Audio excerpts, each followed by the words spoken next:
Hey yo, it's your boy Caleko, and welcome to the second episode of Chasing Fire. In this episode, we are going to be taking a rough fire agate and starting to get it preformed and shaped into what's going to be its nice gemmy fire agate self here at the end. This video is going to be about an hour long, cut down from around a 2.5 hour session of carving on the fire agate in order to give you a real idea of the type of patience that it takes in order to carve a nice fire agate gemstone. Because of all the things you're going to need in order to carve really nice fire agate, you're going to need patience, and then a pretty good bag of tools helps too.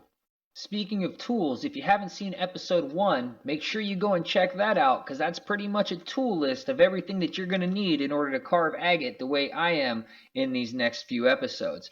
Also, if you'd like to win the agate that you see me carving in this episode and the next couple episodes, then you can go ahead and get your opportunity by visiting my Etsy store and either buying a box of rocks or buying some tickets into the lottery drawing, which is going to include this stone and a few other stones too, which, trust me, they're going to be amazing.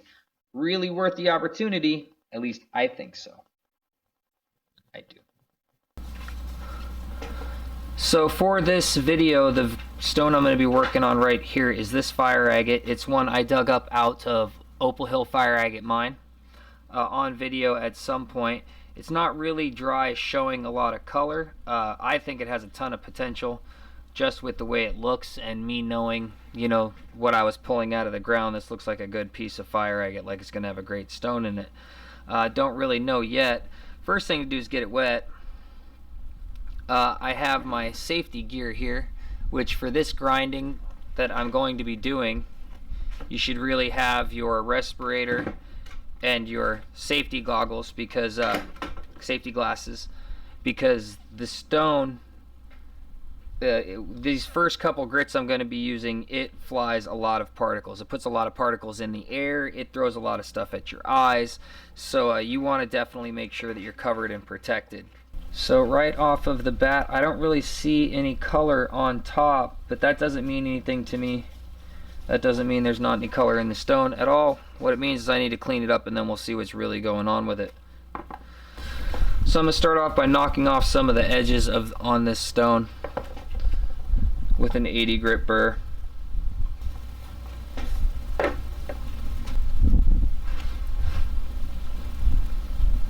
See, it's really pointy right there. I just want to put the burr on it, make sure the water's hitting both of them. That'll preserve the burr, the diamonds. Keep it nice and wet, but I'm just trying to basically round off that edge and make it like that.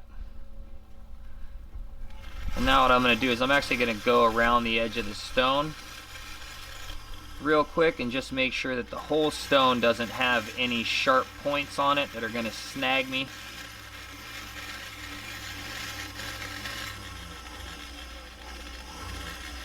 Get the really thin.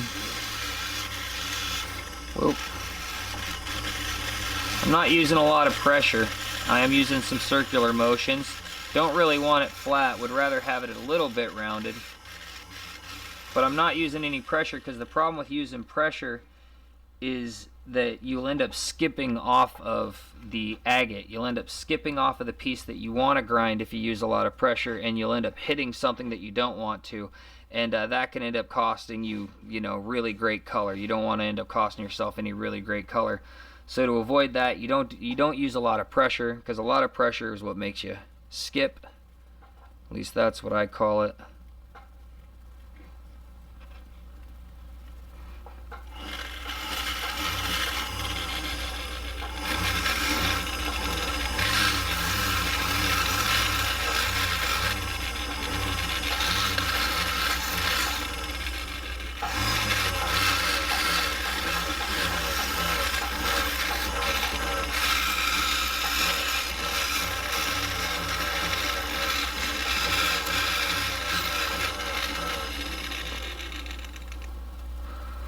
And just since I already have the hog burr out, I've gone and used it on the edges to round out the edges a little bit. Now I know that my fingers aren't going to get cut up.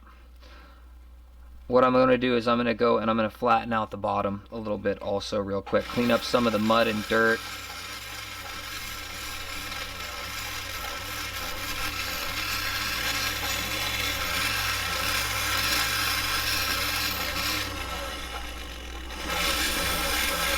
give us a little show of what's going on the bottom of it.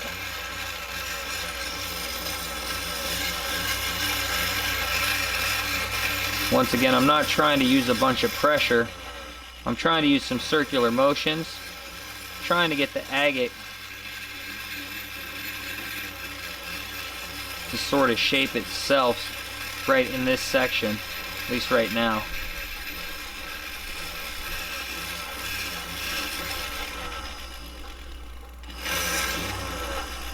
See, I went and used a little bit too much pressure right there, and I immediately, whoops, I'm not in camera shot, I immediately went and ground over the top of the piece of agate. It's just the way that the thing is spinning, it'll just drag you, so you want to avoid that. You want to let the stone run on some of the agate, or the water run on some of the agate, and just lightly let the burr run across it. But you don't want to put a bunch of pressure. And it's a hard thing to get used to. It's such a difficult thing to get used to not try to really grind into it. It's the first thing I did, and I didn't even think I was really doing that. And the better I'm getting at carving fire agate, the more I'm noticing when I'm just sort of going to town on the grinding. And we've got color on the back side, which is a good sign. Got some pinfire orange showing up right there.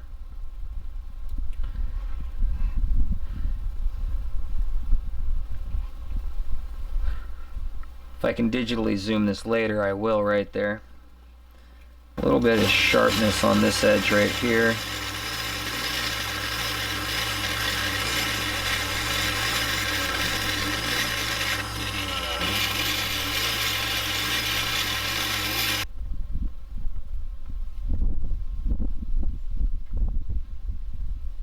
Alright, I think I'm ready. Put that back in my 80-100 bin. This is a 120-140 grit. Varan core, an inverted cone.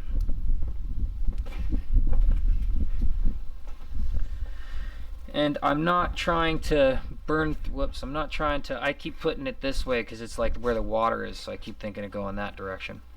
I'm not trying to burn through the white agate up here. What I'm trying to do is I'm trying to clean off this agate and dirt mix that's on top of the fire agate that's really light and really easy. And that's why I'm using this burr, because it sort of burns right through it. You don't need a more aggressive burr. And a more aggressive burr might end up burning through some great color on top just on accident. See what I mean? That stuff just sort of breaks away sometimes. I'm not even putting any pressure. See how it just sort of explodes?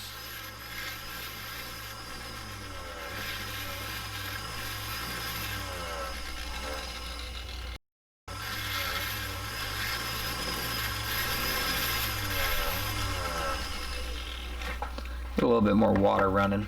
Go over on this side.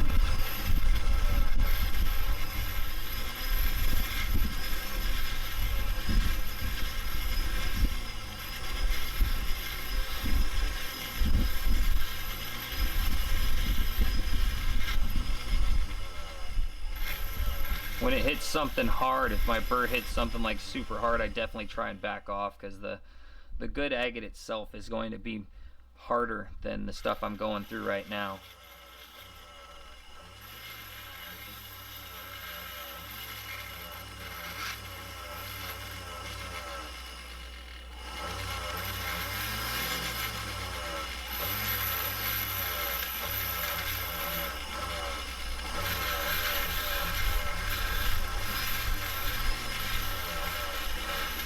So just like mud and agate mixture I'm going through right now at this moment.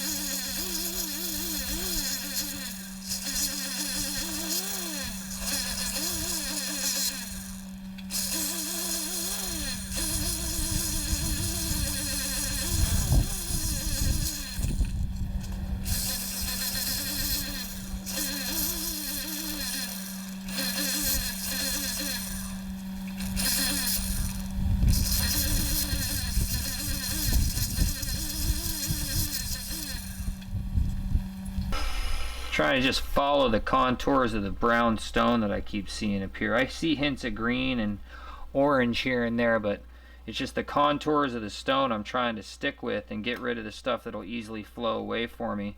Easily being that all I have to do is run the burr over it and the stuff just sort of flakes away easily. No pressure. Doesn't sound like the really hard agate, because when I'm ready to carve through the really hard agate, I'm going to step it up just a hair. That looks like some color right underneath the top.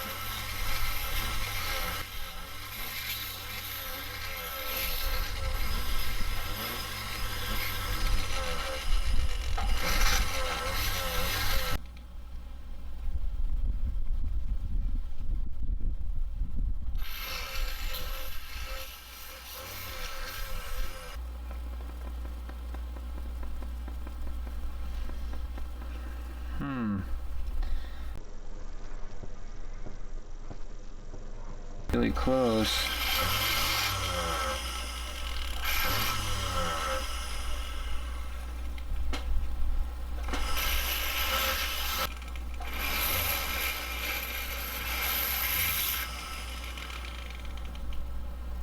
Yeah, I think I'm going to switch for at least a minute.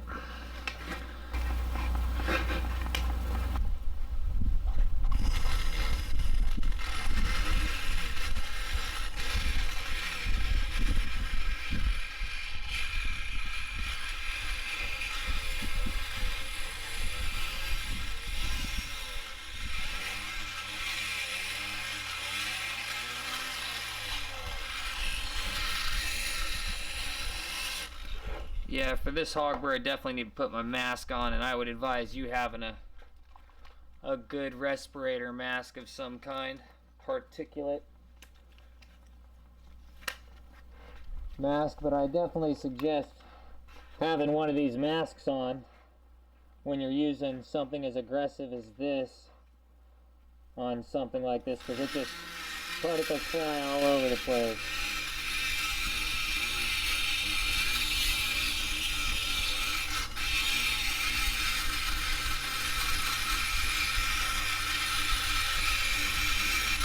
Oh, getting a little bit too rough. Don't want to go skipping off.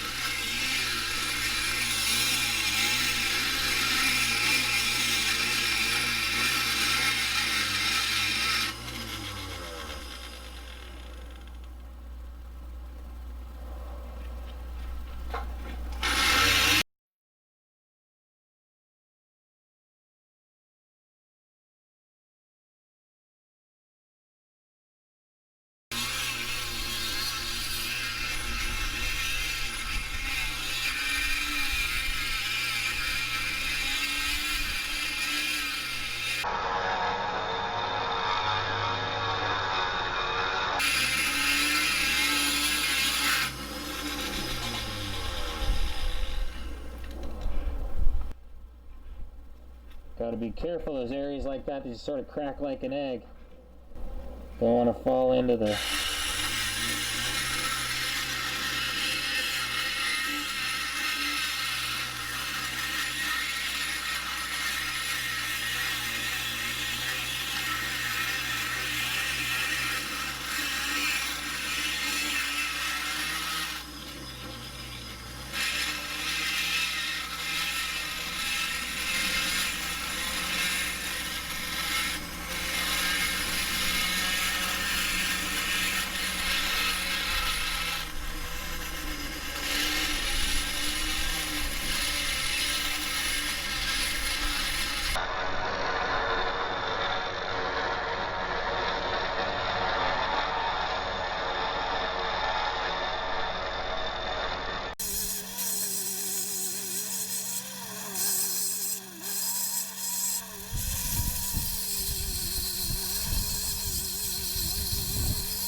Now what I'm going to do is make this even a little bit easier on myself. I can see where the darkness is inside of the clear agate on top, so I'm going to get out a blade and cut it.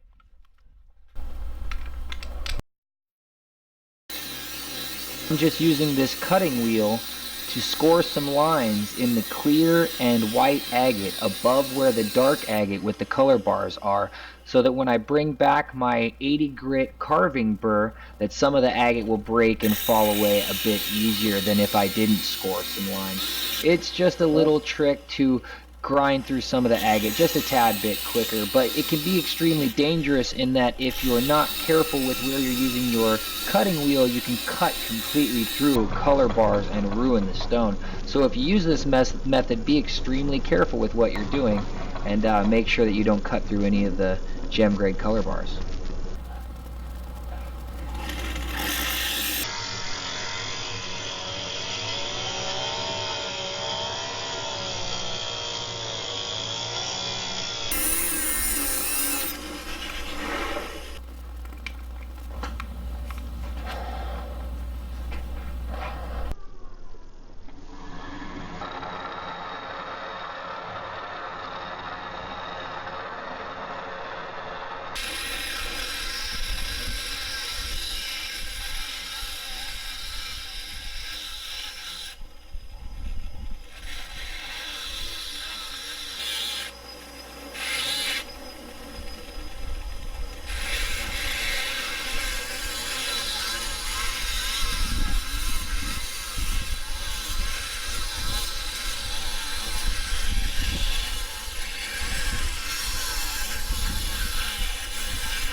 Great color showing up right there.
So now what we're starting to see here is that as I get closer to the color layer, get you this direction, as I get closer to this color layer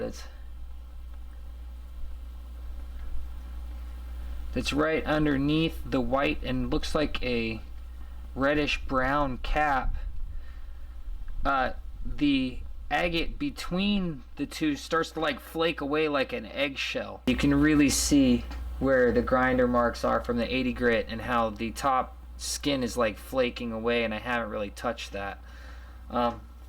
That's the idea with this type of agate, with this stuff from Opal Hill, sometimes it does that to where the layers right above the color and right where the color bars are will be sort of like loose, and not like some of the stuff I've seen from Deer Creek and Slaughter Mountain, where it doesn't. I don't know if they have any, but the stuff I've seen doesn't really flake like this. Like the layers are hard and they're all in like seamless pieces of agate, whereas this agate from Opal Hill seems to have some variation on where the color bars are and the other agate is. There's almost like a dust layer in between, which makes it sort of fragile and easy to break away. I still want to use very little pressure now that I'm through the majority of that colorless white agate, because this stuff will get at the color or pop through and be a different layer real easily. And these 80 grit scratches can go right through color bars, right through multiple if you're just digging in. I've had that happen to me on accident a couple of times so far.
To keep going and crack away the crust, or to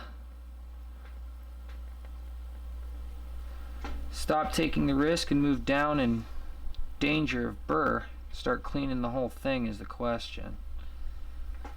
Yeah, I think I'm going to keep going on the top at the moment, keep shaping it and trying to get this crust I'm sort of going at to crack off of the colorful top I have here. I'm going to keep using my skilled eyes that I've built to see what I'm doing underneath the water, because the water can be deceiving sometimes.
I got so much schmutz on my glasses, I need to take them off and wipe them for a second.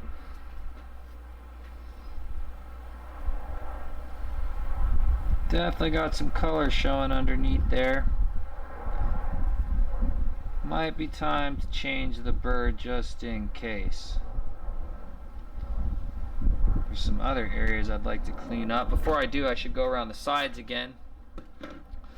Definitely going to go around the sides one more time and make sure that they haven't had any sharp points that have magically appeared during the main cleaning and grinding phase.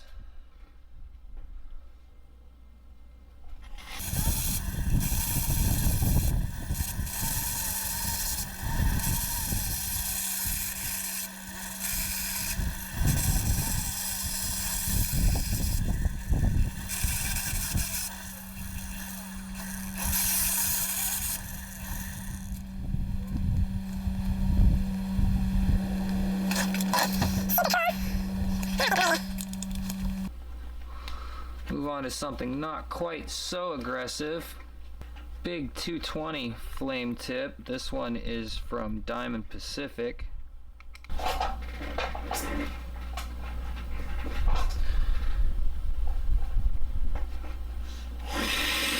I'm going to be using this one to go over where I was with that 80. I don't want to blow through any good top color that might be up there, and 220 will still do that, so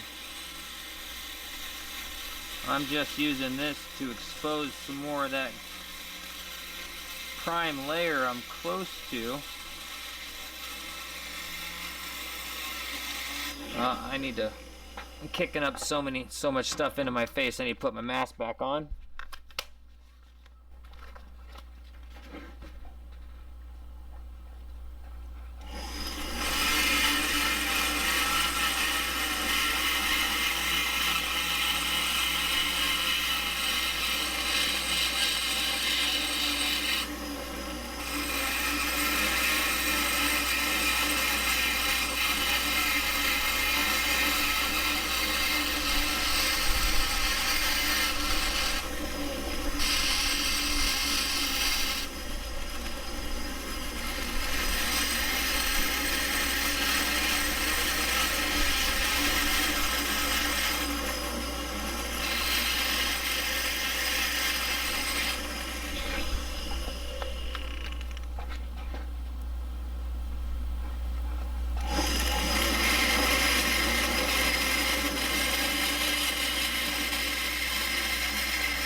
Oh, I'm going through some color layers on top already.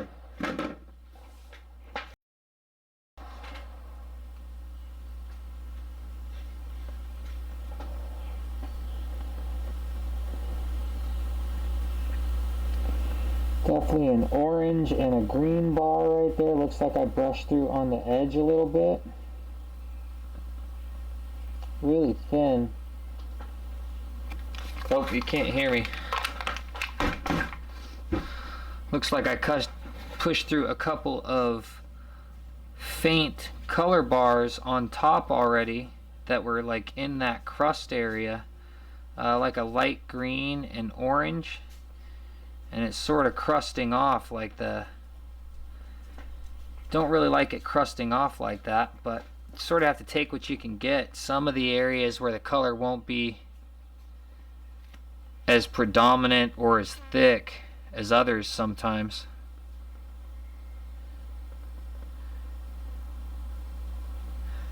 Can definitely see that there.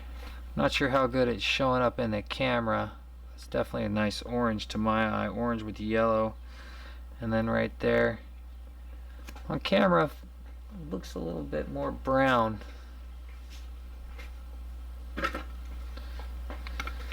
These glasses I'm using to cover up my prescription glasses, so my prescription glasses don't get damaged. They definitely hide what's going on. They're not the greatest. I need to find me some expensive like plexiglass, real glass protective eyewear. That's what I need to get, because this plastic cheapo stuff is just not working. I burned through it.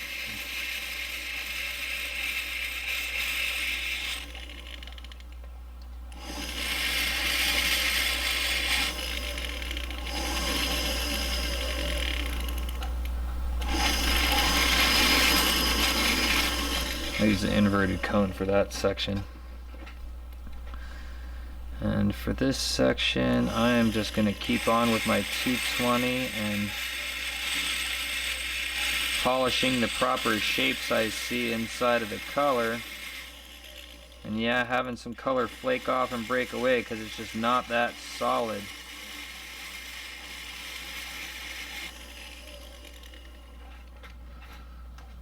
That's what I just had happen right there again.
Had no idea what was going to be in this thing when I got started. Just depended that there was going to be something in it, because the spot I pulled this stuff out of has had really good fire agate in it.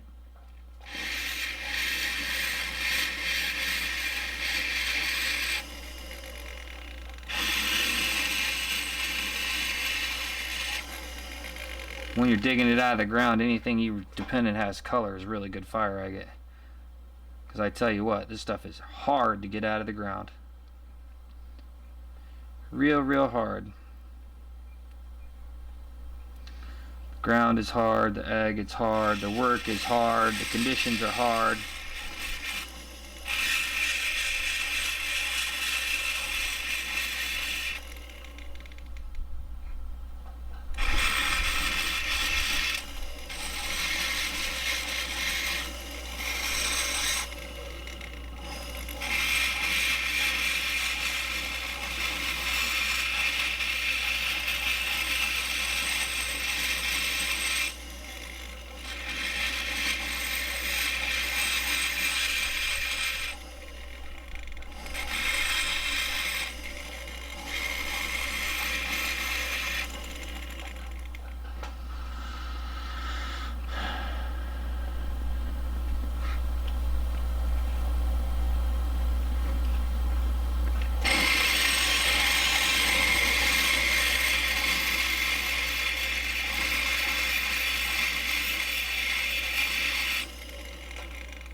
I better pull out my smaller 220s and get rid of some of this other stuff I got out here.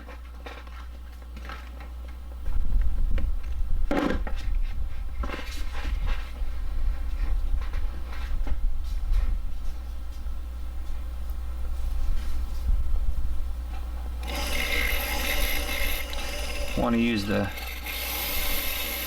edge of it very sparingly because it will make scars and scratches I don't want to deal with, but it's sort of the right shape to get into some of these nooks and crannies.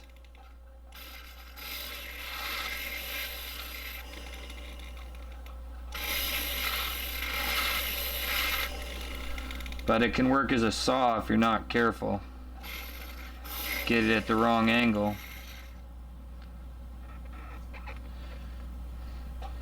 Yes, yes it can.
Good thing about a 222 is it definitely works for shaping. You want to change the shape of something that doesn't take a whole bunch of grinding.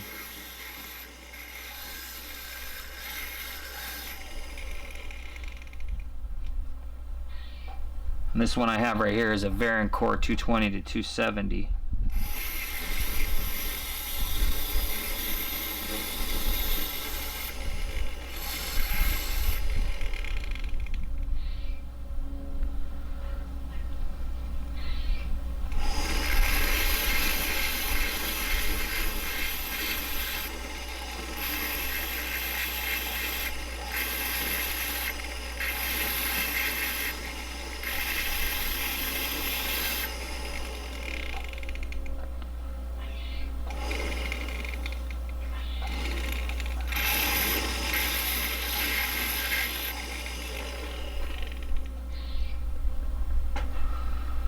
And now I think it's time to go to a different shape.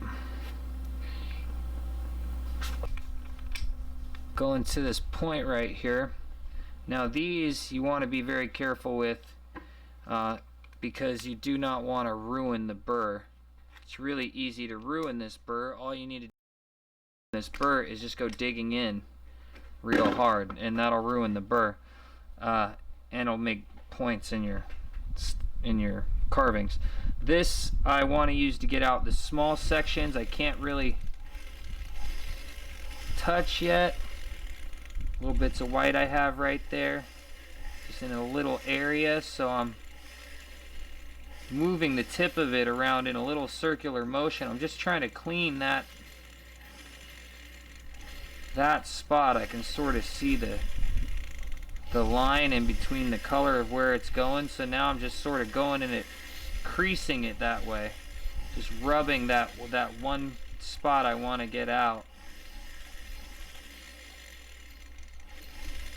Now instead of making a divot, I'm sort of drawing that line so it's like a smooth path. I might end up getting rid of this later, but Now that most of that dark agate is out of there with the 220, I got some scratches and some steel from the burr a little bit there. I'm going to do the same thing in this other spots where I have this white chalcedony that's not good colorful agate. I'm going to use this burr to just get in on those areas and sort of draw, using the side of it mainly, unless it's a real specific point on it. I'm just using the side of the burr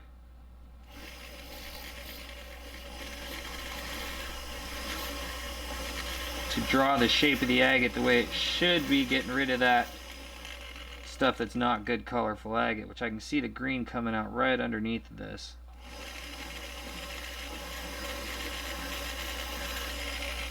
And of course the stuff I'm working with right here, the chalcedony I want out of there that's not the good colored fire agate, it's really weak. It's mixed with mud and calcite and almost like a caliche covering. But not. Whoops, am I staying on camera?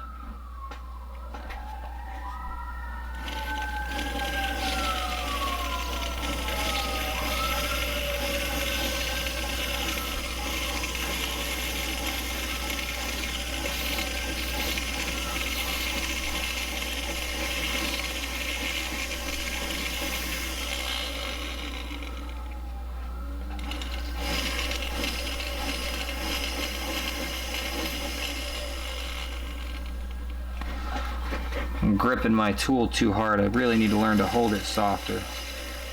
I'm going to draw this line through that white agate right here with this 220.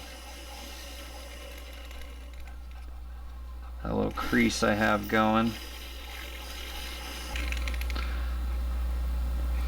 The only problem is finishing these creases for me is going to be difficult right now, because when I made my order they were out of stock of the 600 of this, so I only have it going to 400.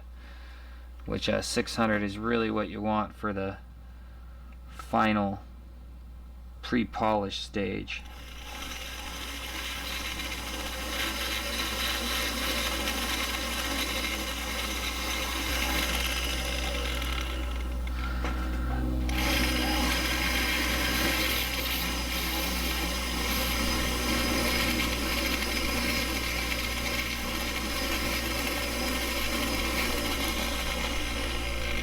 Using this point to just try and get inside the creases that can't get in with the other burrs.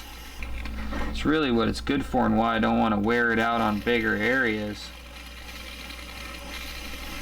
Hope I'm not on camera, am I? Try and make sure I'm on camera. Doesn't help the recording or the live stream if I'm not actually on camera.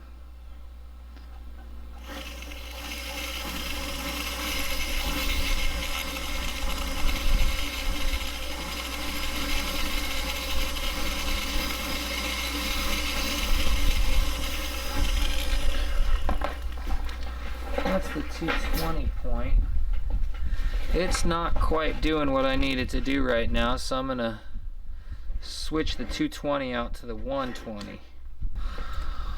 120, 140 going in. Got this tight area I can't really get my inverted cone down to, or my other shapes that will do damage to the sidewalls of the other agates. So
Wish I could get the line of it down on that, but I really can't. I can only get the point.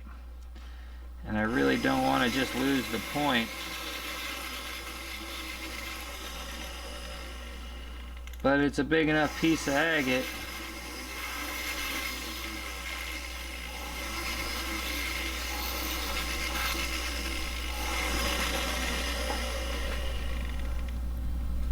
And I will tell you right now, if you thought that carving stones was going to be cheaper and easier than buying a lapidary machine for cabbing stones, you are seriously mistaken. Carving stones in the long run is going to be much more expensive on anybody than learning to cab them will be. The tools over time wear out much quicker. You end up using them a lot more.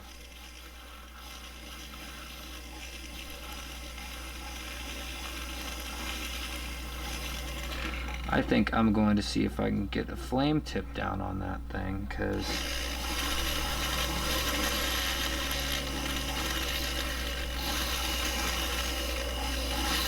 I got this groove in this shape going right here.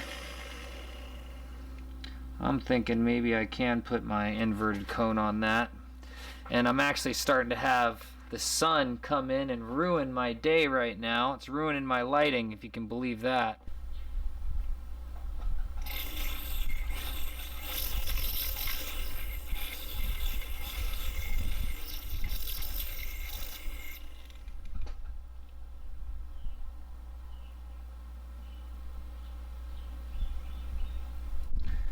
Can't really tell if it went through any color or not. Still have a couple little lines down there that white agate, but that definitely helped.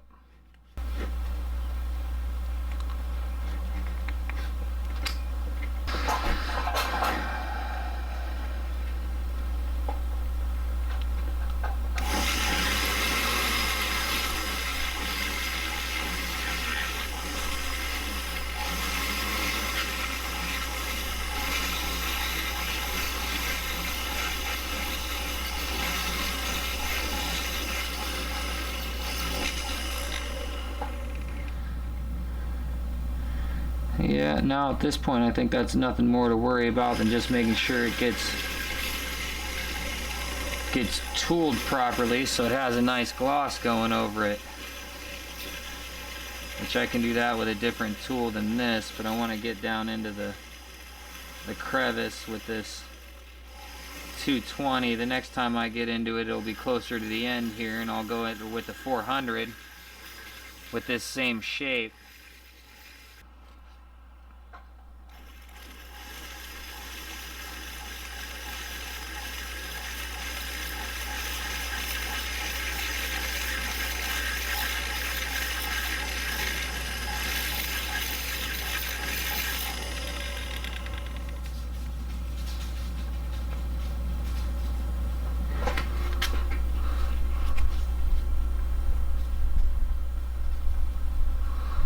So that's where we are so far.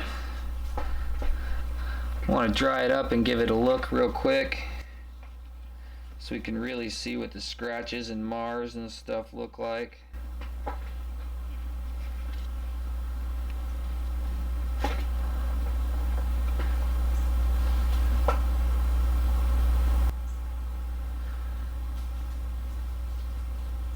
Definitely looks like that 80 grit has mainly been all over the top of this thing. It hasn't completely dried yet either, so you really can't see it, but that is all definitely 80 grit.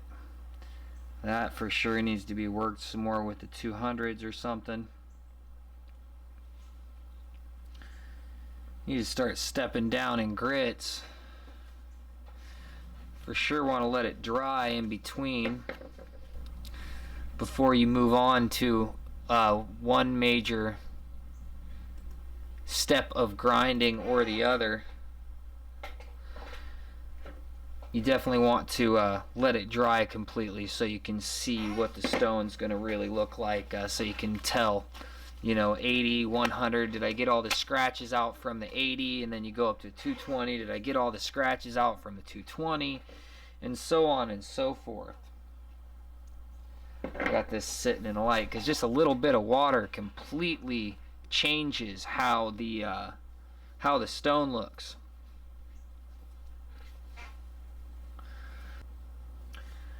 But this is what the stone looks like between stage 1, I think, and the beginning of stage 2, because stage 1 is just sort of cleaning and proving the stone and sort of seeing what you want to go with. And for me, I really like the stuff from Opal Hill that comes out of the ground to where, you know, you have this natural aesthetic look, like it's an unbroken piece of agate. I really like that. I like the size of it too. So I'm going to cut and polish this just to sort of be this big stone the way it is. I'm not going to cut it down to be a ring stone or anything like that. It's going to be like a specimen or a pendant stone. Now let's go ahead and get it wet. And once again, I can see color on the back side, and I could totally smooth out the back side if I want to get a good polish on it. I'm going to go over the back side with burrs as I step down, but I'm not going to worry about a perfect polish on the back either for the purpose of this video. I want to get the information out and cut a nice stone. Perfection takes too long for somebody like me. I don't get perfection quickly.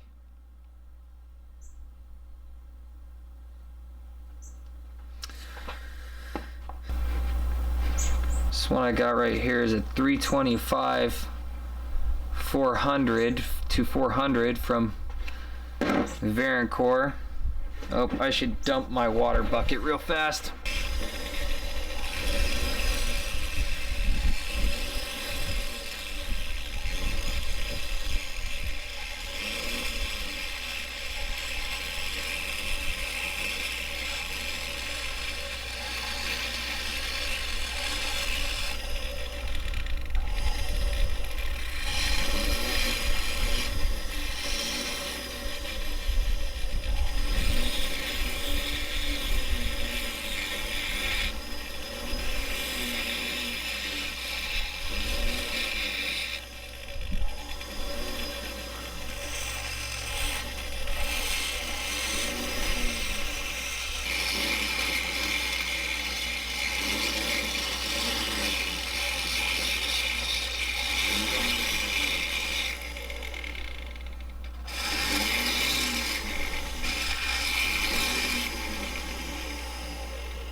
Whoops, bumping my head into the microphone.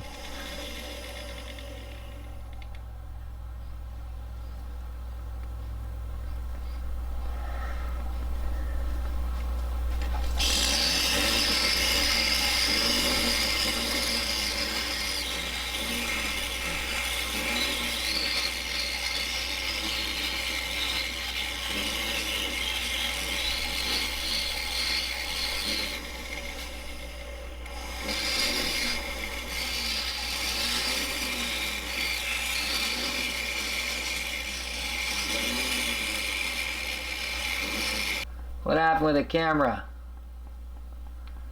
There we go, that's better.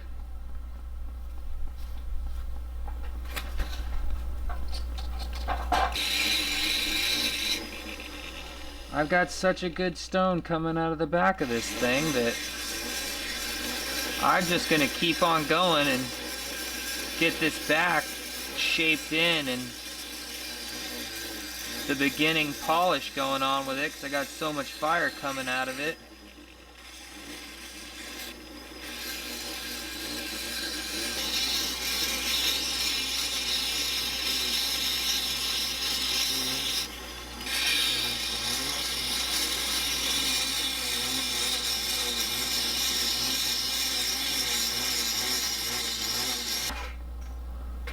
I'll show you guys in the sunlight here in a second. Well, so far this stone is turning out really, really nice for what we started with, starting with a stone that looked like it barely or had almost no color in it just from the naked eye, to now I have it windowed pretty well, and we can see that it has a whole bunch of colors going on in it, and it's going to be a very, very large fire agate gemstone, probably in the area of about 100 carats. I hope this was an educational chasing fire episode for you. I hope that it helped you learn a little bit about some of the tools and how to use them in exposing the color bars that are inside of your fire agate. In episode 3, we are going to go over this stone while it's completely dry and find all of the imperfections from our 80 and 220 grit and try and shape this out to its final 600 pre-polished shape. Make sure you've subscribed to my channel and you hit that notifications bell. That way you'll be one of the first people in the know when episode 3 of Chasing Fire is released. I would like to say a special thank you to all of the people that have helped support this channel over the last 2 years through Patreon. Without your support, this channel would not have done as many things and created as many videos as it has. Thank you very much for all of your help and your support. I love you for watching, and I'll see you in the dirt.